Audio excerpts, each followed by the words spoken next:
Hi, thank you for joining me for the Prairie Oaks Pulpit Bible Study here at my couch. And we're looking at 1 Corinthians 11. We're not going to look at the whole chapter, but it's still a pretty lengthy reading. We're going to go from verse 17 through 34, the end of the chapter. Because this Sunday, when we gather at Prairie Oaks, we're going to have the Lord's Supper, Lord willing. And it's a good time to kind of remind ourselves what is involved in that.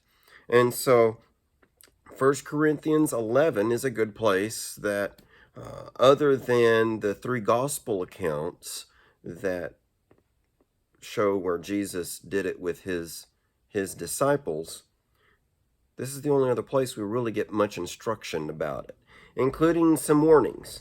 And so we're going to look at those as well. So it may take us a little while.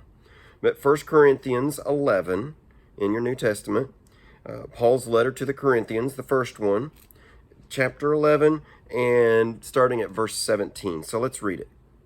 Now, in giving these instructions, I do not praise you, since you come together not for the better, but for the worse. For first of all, when you come together as a church, I hear that there are divisions among you, and in part I believe it.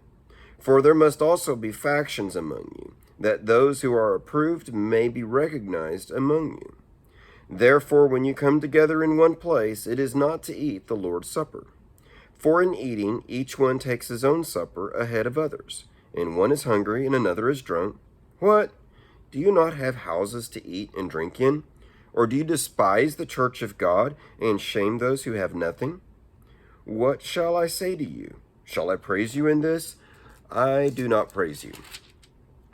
For I received from the Lord that which I also delivered to you, that the Lord Jesus, on the same night in which he was betrayed, took bread, and when he had given thanks, he broke it and said, Take, eat, this is my body, which is broken for you.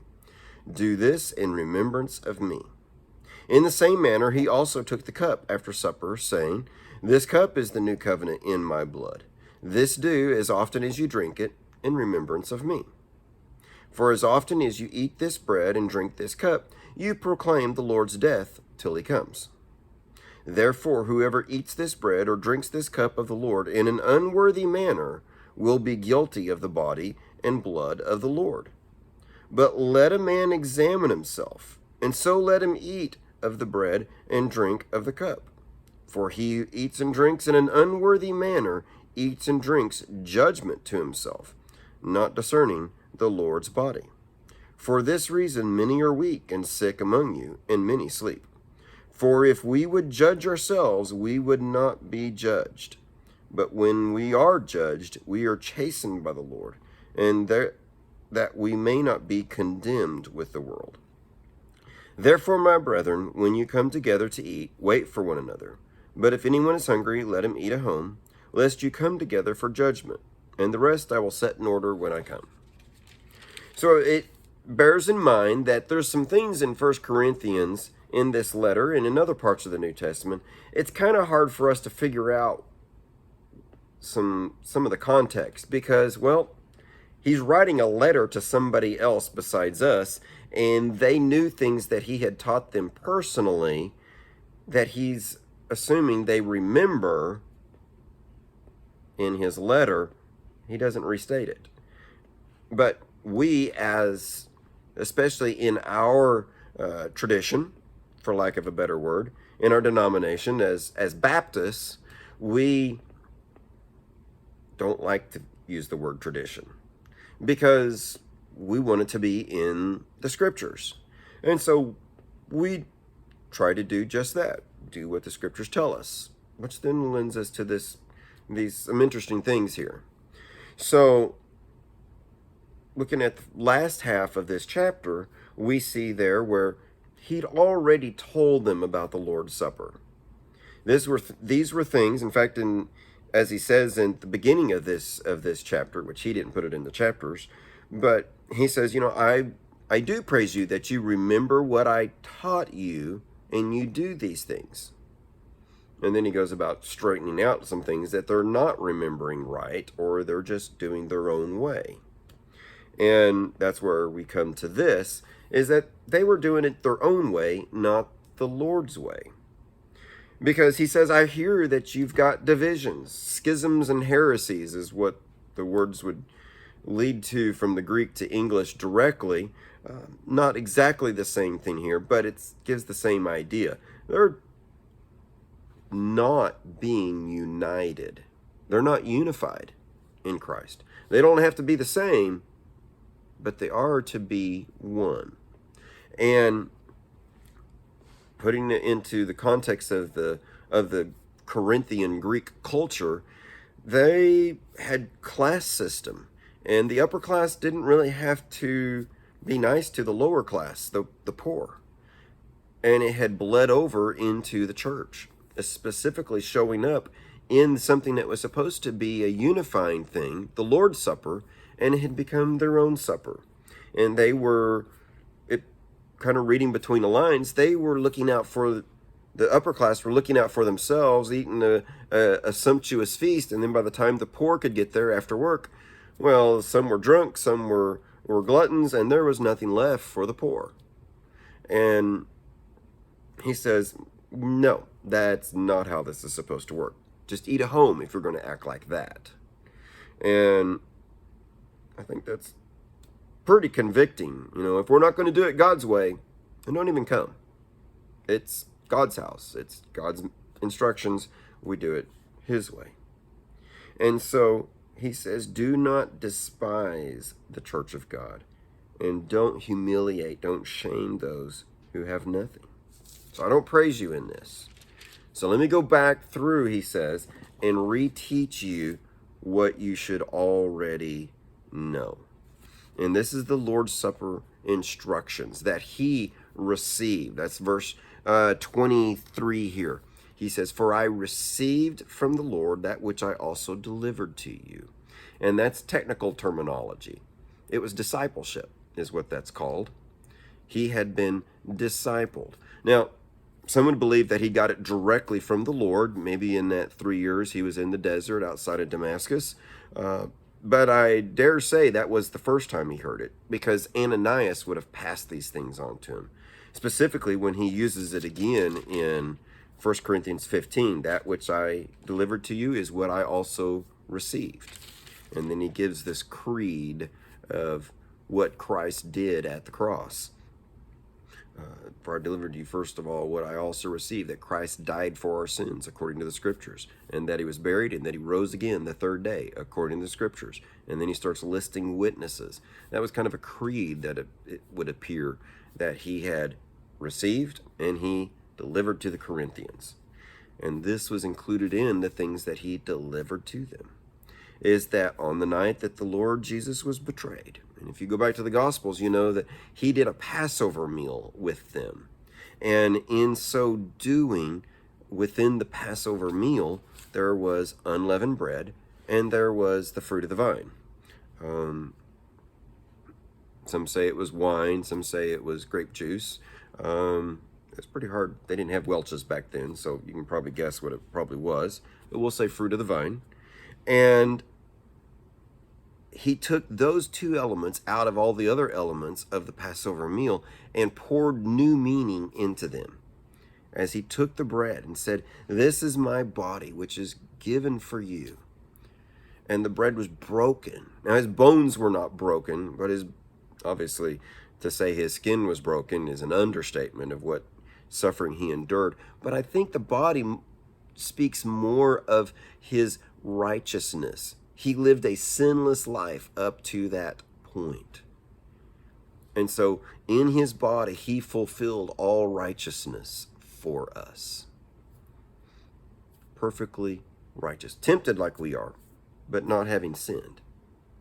And so he gave that to them and said, partake. Do this in remembrance of me. And to bring to mind is a remember of what you have already remembered, a reminder of a reminder that this is what he did. He lived that for us. His perfect life, his body, in the flesh. And then he took the cup. This was after the meal. He took the cup and said, "This is the new covenant in my blood." Now, the old covenant was inaugurated by the blood of sheep and rams and bulls and calves and things like that. But that's not sufficient. It's in his blood that he died for us. And so it speaks of our two-part salvation. He gives us his complete righteousness and takes away our unrighteousness, takes it away from us, paying the penalty for that sin in his perfect body of righteousness. Being without sin, he could be the substitute for someone else. And as I often say, the infinite God took on the, quote, infinite number of sins of an infinite number of people in that finite afternoon on Golgotha. He paid the penalty for what is innumerable in our minds of our sins and all those who will come to have their sins paid for because they have trusted in him. And so that is the new covenant. As promised in the old covenant, it is the new covenant that we get to participate in. We do. And so he paid the penalty for our sins. And so you see where the gospel is taught here. And he says, as often as you eat this bread and drink this cup, you proclaim the Lord's death. You remind yourselves of his death and resurrection for you until he comes the second time. Because he is coming again. And he's going to make all things right. And those of us who are right in him will rejoice in that day. And so, as many times as we partake, we proclaim those things. So that's the significance of the Lord's Supper. Baptism teaches his death, burial, and resurrection, and we participate in that, having become believers, to publicly identify with Christ and his body, his church, proclaiming what we believe in Christ. This is something that is to be done often, it says. And I think we kind of fail in that in our particular congregation. We don't do it as often as we probably should. And I take the blame for that. And so one of the reasons I think we are sometimes a little shy about it comes from the following verses, is that there is some gravity to this thing. It isn't what some would believe where the elements, the bread and the cup, become transfigured into his body and his blood. But there is gravity to those things.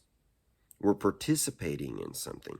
And they would understand that because, well, he had already kind of talked with them about that in what we would call 1 Corinthians 10, where the feast that they would take part in at the idol's temples, he says, you are having fellowship with that idol, with demons.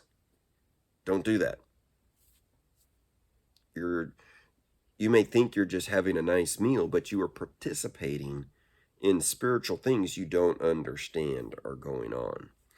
And so carrying this forward, we see we're participating in something with Christ as we sit at that table, so to speak, and participate in those elements. And so he says, you need to examine yourself. You need to be discerning, because some of you are not discerning the presence of Christ in this thing, his body.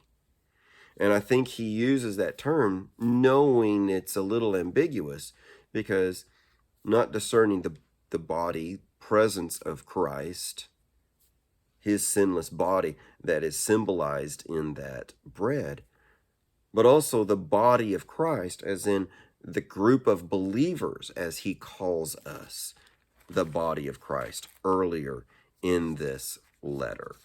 And so a lot going on here.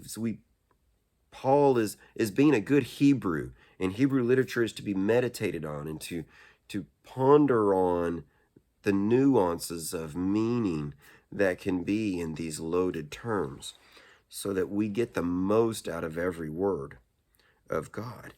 And so he says, I want you to be discerning. I want you to be discerning of the Lord's body, because you need to be discerning yourself.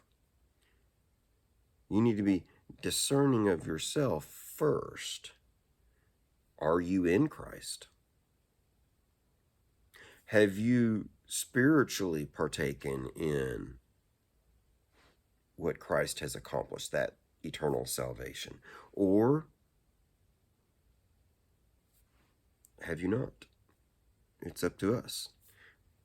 And so he says, if you would judge yourselves, then you won't fall under condemnation. You need to decide that. And also, discerning the body. Are you discerning yourself? Whether not only are you a part of the body of Christ by having been saved, but are you part of the problem here of being part of a division, being part of causing a schism in the body? Because if you are, that's the body of Christ you're messing with. He takes it personally for obvious reasons. And so he says, no, we're not going to be doing that. And this is where, and to protect people, sometimes we got a little shy of partaking in the Lord's Supper, or of trying to limit who all participated in it, because we didn't want people to be condemned. And you'll notice there's condemnation that for those that do not be discerning about where they are in Christ. Some are weak, some sick, some are dead. That's what he means by sleeping. I'm not just talking about the people that dozed off in church, although that does happen. He says, I don't want you to be condemned with the world. Remember, the whole world is divided whole population is divided into two camps. Those that are in Christ and those that are not in Christ. And so he says, I want you to be in Christ. So therefore, when you come together to eat, follow my instructions. I'll set the rest of it in order when I get there. But he says, I want you to differentiate yourselves as you come into this. And so we have that time before we partake to pray and listen to the Spirit. Just because. It's important to take that time to do that. And I hope we've been doing that all along the way. But it is a time of celebration for those of us who are in Christ. Because just like the Passover meal celebrated the liberation of God's people from slavery in Egypt, and glory to God over the false gods and over sin in the Old Covenant, the death, burial, and resurrection of Christ is our salvation, rescue from slavery to sin, and our liberation to live in the kingdom of God. It's a time of rejoicing. And so, let us come together, not for judgment, but for joy. And so, this week, maybe if you don't have some grape juice, get some grape juice, find some crackers, and even if you can't join us physically, think about those things as you partake in those. I may get in trouble for advising that, but it's something that I do in my mind to participate with Christ. Thank you for participating with us in this Bible study. God bless. See you next time.